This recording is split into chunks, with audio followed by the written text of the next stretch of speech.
This is dealing with, that's him right there. This is dealing with Superman's grandfather, Seg-El. Jesus. Fuck, man. They couldn't come up with anything better than that. Do you understand? I love Superman. I don't give two shits about his grandfather.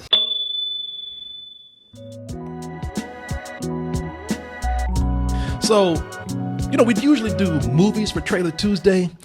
Oh, but there's a little something different right now because a lot of people are saying, you know, who needs to go to movies when the budget is moving to television? Because here's one thing. I remember when the Sci-Fi Channel didn't have a budget. You remember Those were the days. Man, you remember when Sci-Fi had a movie every week that was made for $3? Yeah. You know, Loved them. That was almost a new rating for us. it was Sci-Fi.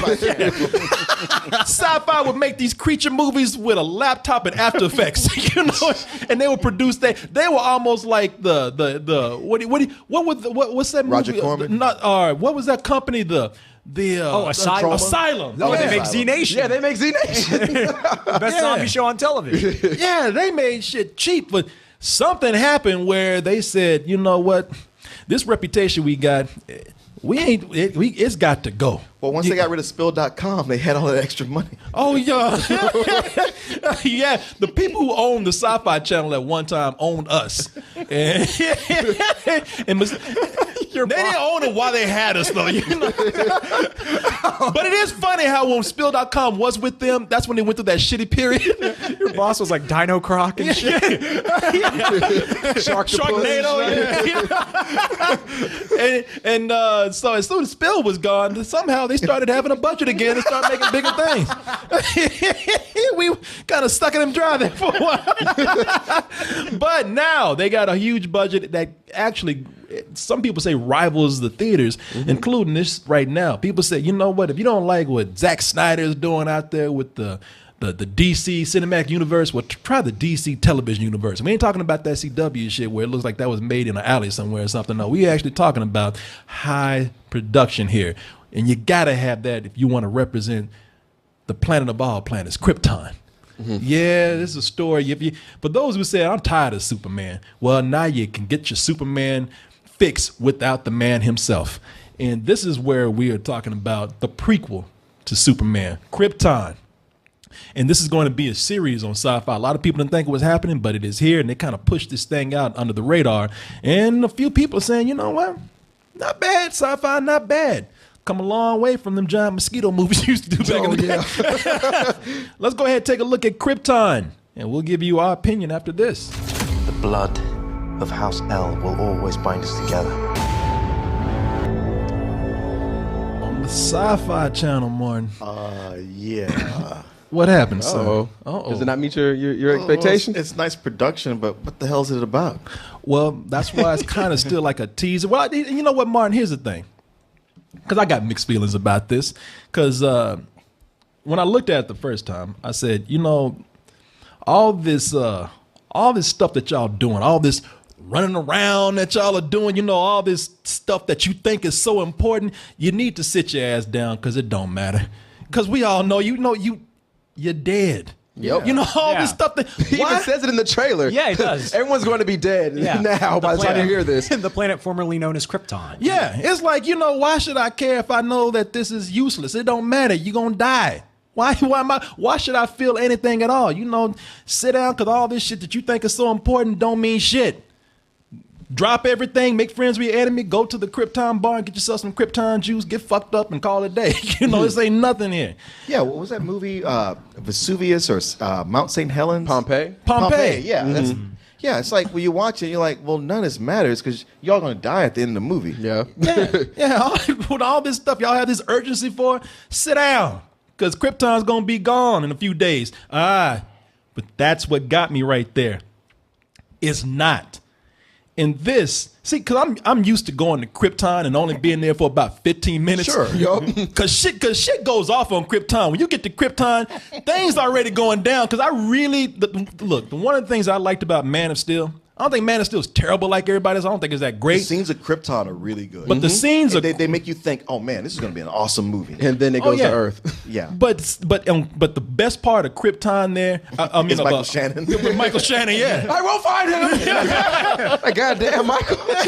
Yeah, Eat some bread. He's just mad as hell, you know, because in Man of Steel, when you get to Krypton, it's like shit is already going down. You won't kill us yourself. You wouldn't sully your hands, but you'll damn us to a black hole for eternity. It's like, okay, well, I can see y'all kind of busy right now. That escalated kind of fast. He's spitting on people and everything. You know? In that lisp. Yeah, you know, I'm like, okay. You're sending us to a black hole. Like, bye, Sylvester. We'll see you later, dude. Yeah, y'all seem to be in the middle of something. Let me just back off real quick. And then the next thing you know, the planet's blowing up. And it's like, well, there goes my vacation on Krypton. But it was cool seeing that. But the thing that got me with this is that this is not days on Krypton. They actually say that this is centuries before the events that we see with Kal-El, right? Little Superman. Zoe? What's that? Is that Zoe Kravitz? No, it's not. Okay. And this is dealing with that's him right there. This is dealing with Superman's grandfather, Seg-El. Jesus. Fuck, man. They could have come up with anything better than that. Do you don't understand? I love Superman. I don't give two shits about his grandfather. And Martin, you know what? Not even one. You haven't seen too much, and I don't know about this. The thing with me is that being that this is centuries before the things that happened with Superman. That's Cameron Cuff that plays. Well, you didn't say that. Oh yeah, Martin, that makes a difference right there. Come on, man. The great Cameron Cuff. Look at that Oh, I hair. thought you said Cameron Cook. I was like, ooh, that's an awful name. The greatest actor I've never heard of. Nah, you know, I looked at this and I said, all right, you know what? This could be kind of cool that they have centuries to go with Superman because, you know, this gives you a chance to tell some stories. I mean, you know, when you see Superman, that's the shortest soap opera you'll ever see. You get 5 minutes of people getting mad at each other and the shit blows up. Sure. With this, you might actually get to see more story right here.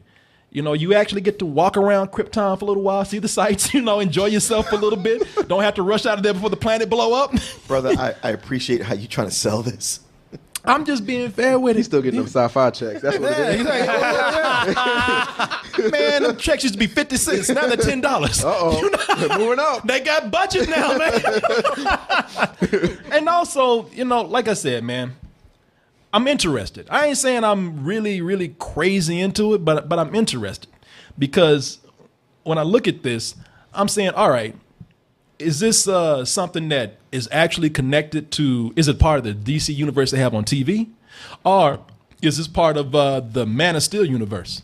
Because like I said, for those, even the most harsh critics, they say that the best part of Man of Steel is probably still the Krypton stuff.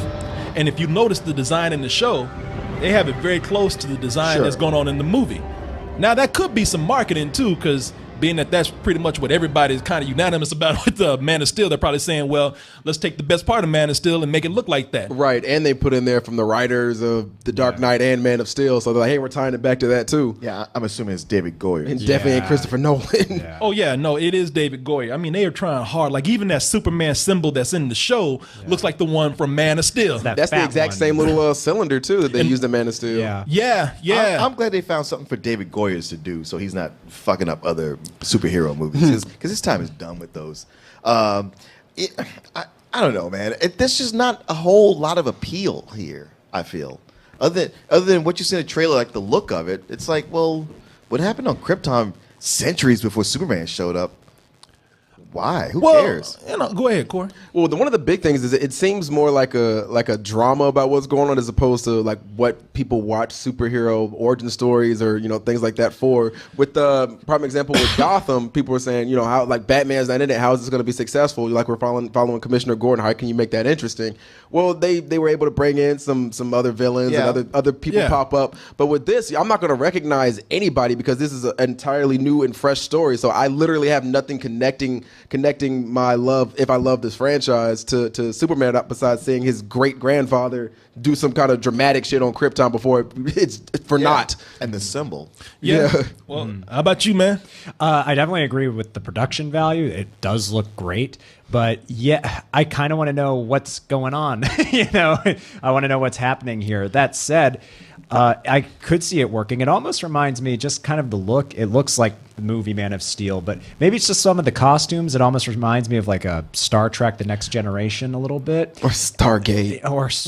Maybe if they go Game of Thrones with it. Well, that's what it seems like it's gonna be, because the great grandfather that's doing the narration was saying the House of El rebelled against some overseer or some dictator or some shit. Yeah, and even the grandfather in the show is a guy named Ian McAney, and he's in Game of Thrones. Oh, is he Sir Barristan? But Sir Barristan, yeah. You know, he's in Game of Thrones, and I didn't even know his name, but that's so that right there, Sir Barristan. Look, he's like, I'll cut your ass. Yeah. But I'm looking at it like you said, like Game of Thrones. If they can make this sort of a Game of Thrones thing that's happening here, then I'd be interested On because Sci-Fi. Well, Sci-Fi has some shows that are actually being pretty I rated now. watched the Sci-Fi channel. They have The Expanse is really dope, and Helix was pretty cool for the first season. And I hear 12 Monkeys is all right. I haven't got a chance to see that yet. But I hear that. Yeah, but you could see the production value in those shows. They have been stepping up their game when it comes to production, but this one just looks, I mean, it looks weird, man.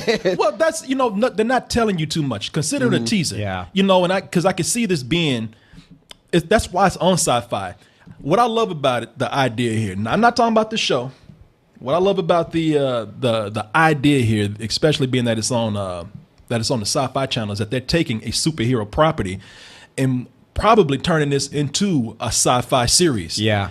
And that's interesting to me. If everybody's talking about do something different with these shows, do something, these superhero properties, movies, shows, and whatnot. Well, this is one that's actually expanding out into a whole different genre, a whole different category of entertainment. And when I just show people, I love the costume design here. That's cool. Yeah, a lot of the costume design reminds me, it's not very superhero stuff going on here. Some of it is not even real sci-fi stuff. A lot of this stuff looks like, like it's taken from Roman influences and, and Jupiter Ascending. Please don't say that. But shit. And the game, I know. Well, you just fucked this. But the Game of Thrones reference is also, because they're talking about how you have the House of El. Somebody is getting that ass up in the House of Zod. Mm-hmm. When you asked that was Zoe Kravitz. That's a girl named Georgina Campbell who was Lyda Zod. I knew General Zod had a quarter black in him somewhere. 'Cause that's a black chick right there. He was creeping. He was creeping. Shit, when I looked at this, I said, I looked at Michael Shannon. I said, man, he got them black lips, them full lips right there. And then, I said, I looked at this and I like where they're going with it, with some of the families and houses and what would be the sci-fi equivalent of kingdoms here. Mm-hmm. And that has potential to me. That has I look at it and I say, good for you for taking in that direction. Now, if there's something that makes me think differently of it, is like, well, all the costumes and all the sets and effects, that's cool. But then Superman's grandpappy himself, his granddaddy was pretty.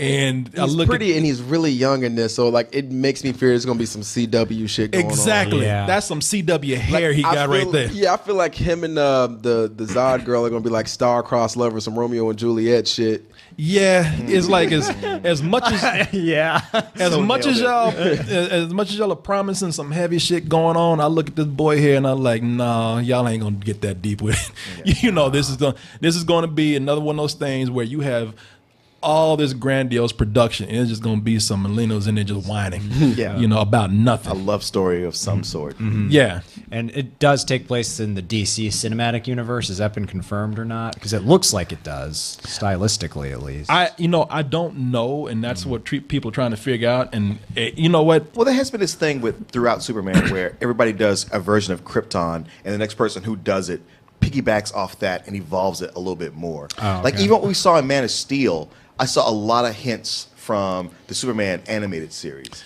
Yeah. They took from that and just built on top of it. This is just going to be really weird if they're not connecting it to the DC cinematic universe. I almost don't want them to, though. Yeah, like I feel like especially if it's what centuries before all that other stuff happened, it's like all right, you can just make it its own thing, and it still wouldn't affect what's going on in the movies. Yeah. That's because we want them to erase the DC cinematic Yeah. universe and reboot it. Yeah, I want it to share the fate of Krypton. I want it to go away. Yeah. Like if this is good, you don't want it to. Like that's a more horrible future than that planet blowing up. It's like, wow, this is you actually connected to that shitty universe. Yeah. That's the future that we have here. Yeah. And you know something, as much as I like the design, I don't like, if there's anything where it's tied to Man of Steel, I don't like the dark design of it. Exactly. It's too Snydery. Exactly. They took a lot of color out of it. Because they make a big deal, like, you know, what's his name? Jor-El, Superman's dad. He's telling everybody on the planet, like, you don't understand, the planet's in danger. And everybody's like, well, it's a shitty planet anyway. You know, that's why nobody really cares. The sun don't ever shine here. We're all depressed. We're gonna kill ourselves anyway. You know, the fucking planet of Seattle here. You know, no. Nobody gives a shit. Let it blow up. We'll be happy. But I'm willing to give this a chance. I'm looking at it and I'm thinking, I like that they're actually trying something different. And I predict you will watch 2 episodes. Oh, Martin, you know what? I predicted I won't watch any.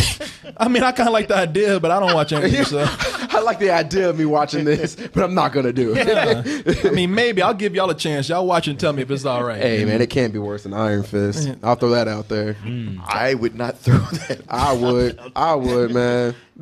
As bad as Iron Fist was, there's room for worse. Oh, shit. I would hate if that happened because Iron Fist looked cheap. They put some money in this.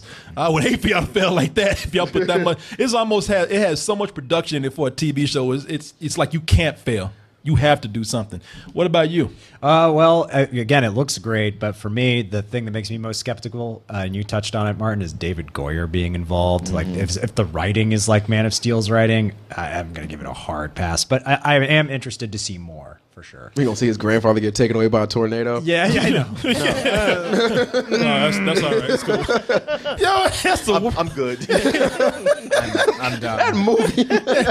Don't nobody look at a tornado come for them and be like, nah, that's cool, man. Yeah. It'll come on FX and I'll rewatch it. I was like, come on, it's not as bad as I think. And it gets to that part, and that's where I go, I can't finish this. When you make the movie Twister look realistic, it's like, dude, stop.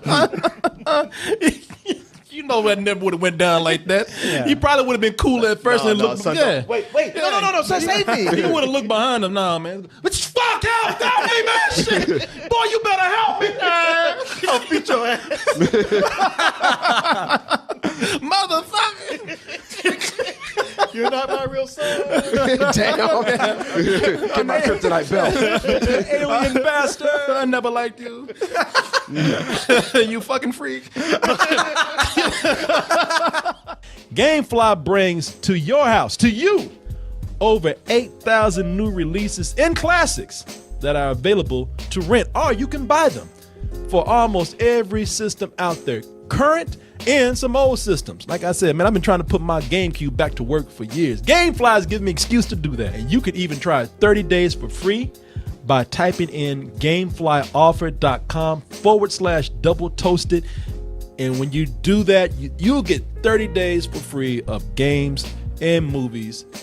Get all those things, all of them at once. Just stay in the house. Don't go nowhere because they're all going to get brought right to your mailbox. You can also bring the element of surprise every month to your home in the form of a Loot Crate mystery box. In that box, I can't tell you what it is, but I can guarantee you it is the best in geek and gaming gear. Some people say it's like having Comic-Con brought right to your home. You don't have to leave the house for nothing. You're getting all kind of stuff. And everybody likes a little surprise every month. Just a little bit. And here's another surprise for you. You know, if you go to our link, trylootcrate.com/double toasted, and you type in bridge 10, that's the word bridge and the number 10, you can get 10% off, a 10% discount on your first crate.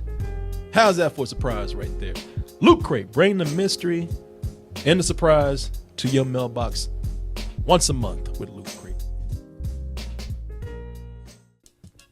Hey everyone, thanks for watching, and be sure to subscribe to our channel and go over to our home, doubletoasted.com, for more videos and live streams. And remember, stay toasty.